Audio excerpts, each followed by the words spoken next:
जय हिंद दोस्तों, मैं ईशु जैन आपका स्वागत करता हूं। आज है 14 फरवरी 2021। आज तक का हम करंट अफेयर डिस्कस करने जा रहे हैं। सबसे पहली बात मैं आपको हमारे देश से करता हूं। तेलंगाना की इंजीनियर हैं मानसा वाराणसी। इनका बुधवार को यानी 10 फरवरी 2021 को मुंबई में एक आयोजित था फेमिना मिस इंडिया 2020। इसके फिनाले में इनको मिस इंडिया वर्ल्ड 2020 का खिताब मिला है। जी हाँ, इनको जो खिताब मिला है मिस इंडिया वर्ल्ड 2020।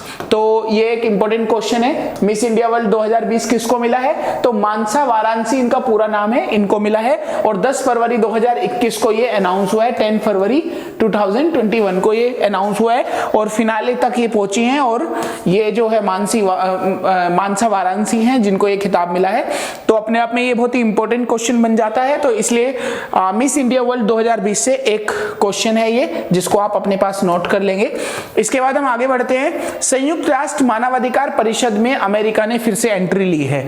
2018 में आपको याद होगा तो UNHRC यानी कि यूनाइटेड नेशन का जो ह्यूमन राइट्स यानी मानव अधिकार संबंधित जो आयोग है, उसमें डोनाल्ड ट्रंप के माध्यम से डोनाल्ड ट्रंप ने ऐसा किया था कि अपने आप को अमेरिका को उस UNHRC से हटा लिया था। तो 2018 में डोनाल्ड ट्रंप के कार्यकाल में अमेरिका इससे बाहर हो गया था, जिसको अब वापस से 2021 में जो बाइडेन नए राष्ट्रपति अमेरिका के बने हैं, उन्होंने इसको वापस से अपने आप को UNHRC में एंट्री करने की बात कही है। तो संयुक्त राष्ट्र मानव अधिकार परिषद में अमेरिका फिर से शामिल होगा और जो 2018 में हटा था, बाहर हुआ था। मानव अधिकार परिषद को जो शॉर्ट फॉर्म कहते हैं वो UNHRC कहते हैं। ये एक संयुक्त राष्ट्र संघ का अंतर सरकारी निकाय है। अंतर सरकारी मतलब एक NGO की तरह काम करता है और पूरी दुनिया में मानव अधिकार के जो मुद्दे हैं उनके प्रचार प्रसार में या मानव अधिकार से संबंधित सभी चीजों की देखभाल करने का काम इसका है। 2006 में इसकी स्थापना के 3 महीने बाद ही इसका पहला सत्र यानी मतलब पहला सेशन हुआ था, पहला इसका सम्मेलन हुआ था। तो 2006 में जब ये बना था तो तभी इसका पहला सम्मेलन संपन्न हुआ था। तो बाइडेन ने अमेरिका को UNHRC में वापस से लाने की बात कही है। तो ये बहुत ही अच्छी बात है जिसको डोनाल्ड ट्रंप ने पहले हटा दिया था। उसके बाद कर्नाटक की बात करते हैं। कर्नाटक डिजिटल इकोनॉमी मिशन कार्यालय KDEM, आप देख सकते हैं KDEM यहाँ पर एक नाम है और कर्नाटक डिजिटल इकोनॉमी मिशन, ये इसका उद्घाटन हुआ है। तो इसका जो उद्देश्य है GSDP यानी सकल राज्य घरेलू उत्पाद, इसमें डिजिटल इकोनॉमी का ये जो योगदान है वो 30% तक बढ़ाने की बात की गई है। 30% तक बढ़ाएंगे, यानी जो सकल राज्य घरेलू उत्पाद है उसमें डिजिटल इकोनॉमी का जो योगदान है वो 30% तक बढ़ाया जाएगा। और साथ में ही बियॉन्ड बेंगलुरु नाम से योजना भी लॉन्च की गई है। सुविधाएं जो मतलब जो ये ऑनलाइन जितनी भी इकोनॉमी डिजिटल इकोनॉमी है उसको बढ़ाने के लिए बियॉन्ड बेंगलुरु करके एक इसमें योजना चलाई गई है जो 9 फरवरी को जिसको लॉन्च किया गया। तो इसका मकसद क्या है वो आप देख लो जरा, क्योंकि ये कर्नाटक से संबंधित डिजिटल इकोनॉमी से संबंधित है जिसको लागू किया गया। इसमें कहा क्या गया, इसमें IT क्षेत्र में जो IT क्षेत्र है उसमें निवेश के लिए उसको बनाया गया है। IT मतलब इंफॉर्मेशन टेक्नोलॉजी। तो जो IT का जो सेक्टर है उसमें किस तरह से निवेश बढ़ाया जाए, इसको लेकर कर्नाटक ने काम किया है। अब दूसरी बात क्या है, इस जो IT क्षेत्र में जो निवेश जिसको 30% की बात कह रहे हैं वो 30% बढ़ाया जाए, लेकिन साथ साथ 2025 तक 10 लाख नौकरियां भी पैदा की जाए।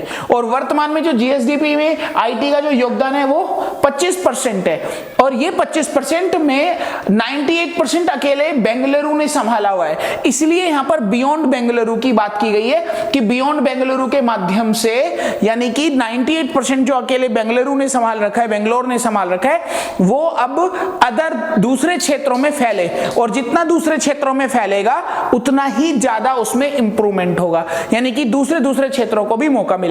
तो यानी कि IT सेक्टर को बढ़ावा देने के लिए कर्नाटक में डिजिटल इकोनॉमी की शुरुआत हुई है जो बेंगलुरु से बाहर जाके भी विभिन्न क्षेत्रों में काम करने की बात करती है। तो यहां से भी क्वेश्चन बन सकता है, GSDP से भी क्वेश्चन बन सकता है, आपको ये ध्यान में रखना होगा। और जो 10 लाख नौकरियां हैं उनको सृजित करने की भी यहां पर बात की गई है। इसके बाद भारतीय खाद्य सुरक्षा और मानक प्राधिकरण FSSAI FSSAI नाम आपने पहले भी सुना होगा, और जितने भी खाने के सामान के जो पैकेट आते हैं उसमें भी कई बार FSSAI का स्टैंप लगा हुआ होता है। तो जो FSSAI है 9 फरवरी 2021 को इन्होंने सभी खाद्य पदार्थों में, ये जो खाने के जो सामान होते हैं उसमें ट्रांस वसा की मात्रा को सीमित करने के लिए खाद्य सुरक्षा और मानक द्वितीय संशोधन विनियमन 2021 को लागू किया है। एक निषेध नियम बनाया है, मतलब इसके अंदर एक कानून बनाया गया है जिसको बोला गया है खाद्य सुरक्षा और मानक, और ये द्वितीय संशोधन है, द्वितीय संशोधन विनियमन 2021 इसको बोलते हैं। तो इसमें निषेध नियम है, यानी कि इसमें कुछ ऐसे कानून बनाया गया है इसमें जिसकी वजह से जो वसा की मात्रा है उसको कम किया जाए। जैसे आप देखोगे FSSAI का लोगो है, इसमें आप देखोगे कि वसा और तेल का जो परसेंटेज है जनवरी 2021 तक वो 3% तक कम करने की बात कर रहे थे। उसके बाद अब 2022 यानी अगले साल तक इसको 2% से कम करने की बात है, यानी कि खाने के सामान में जो वसा और तेल की जो मात्रा है उस चीज को कम करना इसका मकसद है। और भारत विश्व के 40 देशों की लीग में शामिल हो गया है जो ट्रांस वसा को खत्म करने की होड़ में है, ट्रांस वसा को खत्म करने के लिए अच्छी प्रणाली लागू करने की बात करता है। तो FSSAI ने 29 दिसंबर 2020 यानी कि अभी बीते दिनों की बात है, ट्रांस वसा एसिड की सीमा के लिए नियमों को अधिसूचित किया था जिसको अब लागू किया है। FSSAI ने सीमित औद्योगिक TFA ट्रांस वसा एसिड इन सब के माध्यम से इस परसेंटेज को लागू करने की बात कही है।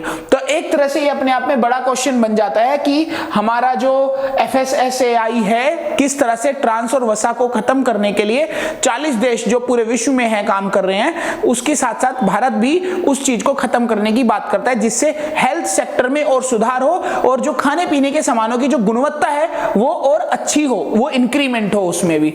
तो ये चीज यहाँ पर बनाई गई है जो FSSAI ने बनाई है। उसके बाद भारत का पहला CNG ट्रैक्टर 12 फरवरी 2021 को लॉन्च हो गया। पहला CNG ट्रैक्टर जो किसानों की पहचान होता है, जिससे किसान पूरे खेत में काम करता है, वो एक ऐसा ट्रैक्टर, उसका जो मॉडल है वो CNG बेस्ड है, वो लॉन्च हो चुका है। केंद्रीय सड़क परिवहन और राजमार्ग मंत्री नितिन गडकरी ने इसकी लॉन्चिंग की है और इसको टेक्नो सॉल्यूशन और ट्रोमा सेंटो इकाइल इंडिया ने मिलकर बनाया है। और इसमें खास बात यह है जो पराली जिसकी वजह से इतना प्रदूषण होता था उसका भी सॉल्यूशन करने की बात कही गई है। तो इससे प्रदूषण भी कम होगा, किसानों की आय में जो इजाफा भी होगा और इनको ये ट्रैक्टर कम कीमत पर भी मिलेगा और इसमें फ्यूल भी कम लगेगा। तो एक तरह से देखा जाए तो चारों तरफ से ये ट्रैक्टर किसान के लिए बहुत उपयोगी होने वाला है और भारत के लिए एक बहुत बड़ी सौगात है। तो CNG ट्रैक्टर भी जो है लॉन्च हो चुका है जो किसानों के लिए एक बहुत बड़ा गिफ्ट है। ये आप देख सकते हैं इस टाइप का ये ट्रैक्टर है और यहाँ पर जितने भी मंत्रीगण हैं वो लोग यहाँ पर उपस्थित हैं, उन्होंने इसकी लॉन्चिंग की है। तो दोस्तों ये जो महत्वपूर्ण करंट अफेयर्स थे जिनको आपने नोट कर लिया होगा, और इसी नए सिरे से नए करंट अफेयर्स के साथ हम नई वीडियो में मिलते हैं। तब तक के लिए जय हिंद, जय भारत।